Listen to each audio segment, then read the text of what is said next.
From July 26 to August 11, 2024, the City of Light will be the center of the sporting universe as it hosts the third Summer Olympics in its history. With an impressive lineup of events and venues, Paris is gearing up to welcome over 15 million visitors, and it's going to be nothing short of spectacular. You see, Paris is no stranger to hosting the Olympics, having previously done so in 1900 and 1924. But this time around, they're really going above and beyond to make it an unforgettable experience. From beach volleyball near the iconic Eiffel Tower to horseback riding in the stunning gardens of Versailles, the city is pulling out all the stops to showcase its cultural richness to the world. But with so much still to do, there are definitely some lingering questions about whether everything will be ready in time. In today's video, we will check out how preparations are going in Paris for this big event. You'd agree that putting on an event of this magnitude doesn't come cheap. The Paris 2024 Olympics are expected to cost around 10 billion euros, which is about $11.3 billion, making them the most expensive Summer Olympics in history. The budget includes the construction of new venues, renovations of existing ones, and all the logistics of organizing such a massive event. And who's footing the bill for all this? Well, the French government is chipping in the majority of the funding, with the rest coming from private sources.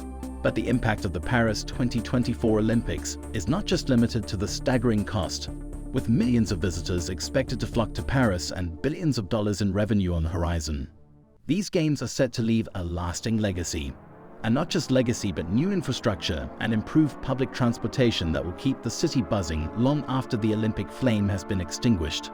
Now, let's take a sneak peek at some of the jaw-dropping venues that will set the stage for the 2024 Olympics in Paris. First up, we have the Eiffel Tower Stadium, where both men and women will battle it out for Olympic glory. And it's not the only venue with the iconic Eiffel Tower as its backdrop. The Champs de Mars Arena, just a stone's throw away, will provide a stunning setting for athletes competing in judo and wrestling. Also, the Trocadero, situated on the other side of the River Seine, will be the starting point for the road cycling races at the Champions Park, while the marathon route will take runners right past the foot of the Eiffel Tower. And let's not forget about the cultural vibe that permeates Paris. The Grand Palais, steeped in history and elegance, will take center stage as it hosts fencing and taekwondo competitions. With its magnificent nave and glass roof, this architectural gem is as much a star as the events it will showcase. Paris is pulling out all the stops for the 2024 Olympics, with a lineup of venues that will make athletes feel like they're competing in the lap of luxury.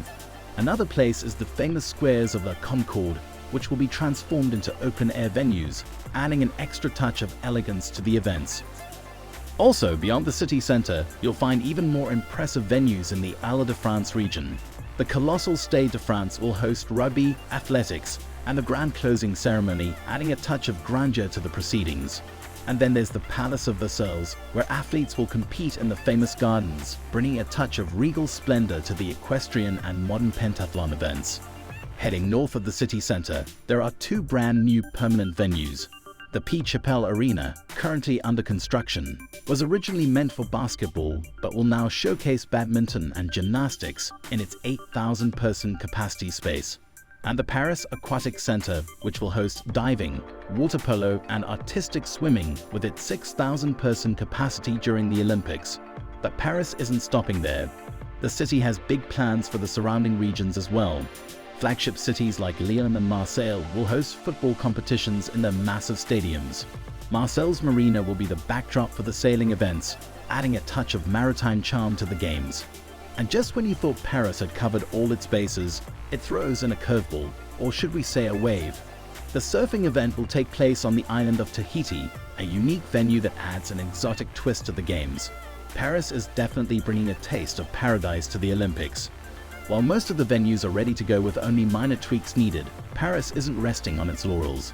The city is also working on some massive projects, including the Seine River cleanup. The Seine River cleanup is just one part of their grand plan to make the city shine for the big event. They're on a mission to make the river swimmable again, and they're not taking any shortcuts.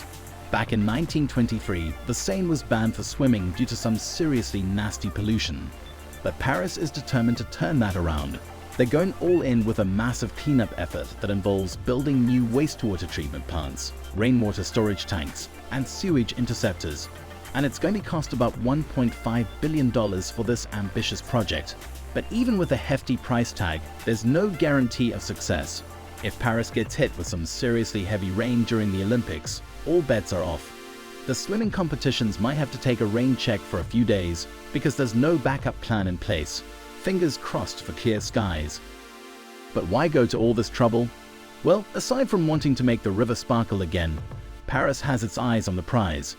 The 2024 Olympics could bring in a staggering 10.7 billion euros. That's $11.4 billion for the French economy and create over 250,000 jobs. So they're not messing around. Now, let's talk about security. With an estimated 15.3 million visitors, including 600,000 for the opening ceremony, Paris isn't taking any chances. They're rolling out a small army of 20,000 agents every day, along with an extra 30,000 police officers and soldiers on standby. And as if that wasn't enough, they're also getting serious about traffic control. Paris is banking on people ditching their cars and hopping on bikes or strolling their way around town. They'd even gone ahead and installed new bicycles and cycling lanes to make it a breeze. But do you think this grand plan will pay off? Share your thoughts in the comments section.